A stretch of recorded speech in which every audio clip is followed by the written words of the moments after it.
Lord ஆண்டவராக இயேசு கிறிஸ்துவின் இனிய நாமத்தினாலே இந்த நாளிலே கர்த்தருடைய வார்த்தை சங்கீதம் 18ஆம் சங்கீதம் 18வது வசனத்தை நான் வாசிக்கிறேன். கர்த்தரு எனக்கு ஆதரவாக இருந்தார். பிள்ளையே, தாவீதோட வாழ்க்கையில எவ்வளோ போராட்டங்கள், எவ்வளோ நிந்தைகள், எவ்வளோ அவமானங்கள் குடும்பத்திலும் சமுதாயத்திலும் இருந்தாலும் மனிதர்கள் அவனுக்கு ஆதரவாக யாருமே இருந்ததில்லை. கர்த்தர் மட்டும்தான் அவனுக்கு ஆதரவாக இருந்தார் என்று பைபிள் சொல்கிறது. கர்த்தருடைய பிள்ளைகளே, இந்த நாட்களிலே உங்களுடைய வாழ்க்கையிலே எந்த ஆதரவு, எந்த ஒரு நலம் விசாரிக்க யாருமே இல்லை என்று கவலைப்படாது. கர்த்தர் உங்களோடு கூட பேசிக் கொண்டிருக்கிறார். கர்த்தருடைய வார்த்தை உங்களுக்கு ஆறுதலாக இருக்கும்.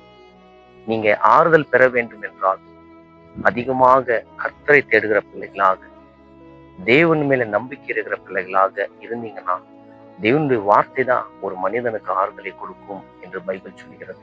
தேவ பிள்ளைய, இன்னைக்கு உங்க குடும்பத்துல ஏதோ ஒரு சூழ்நிலைகள், அட்மாஸ்பியர் மாறி இருக்கலாம். ஒரு கவலையோடு நீங்கள் வாழ்ந்து கொண்டிருக்கலாம். என் வாழ்க்கை அவ்வளவுதான் என்று எண்ணாதீங்க. கண்டிப்பாக தேவனை நம்புகிற பிள்ளைகளுக்கு ஆண்டவர் ஆறுதலை கொடுப்பார். அவங்களை தேற்றுவார், அவங்களை பலப்படுத்துவார்.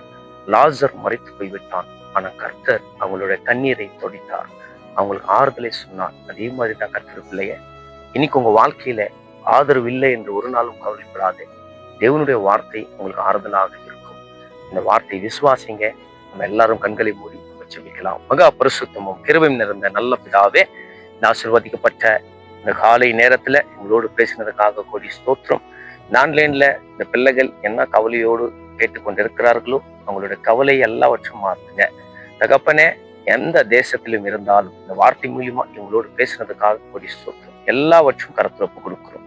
துதி கன மகிமை ஒருவருக்கே செலுத்துகிறேன். இயேசுவின் மூலம் பிதாவே. ஆமேன், ஆமேன், ஆமேன்.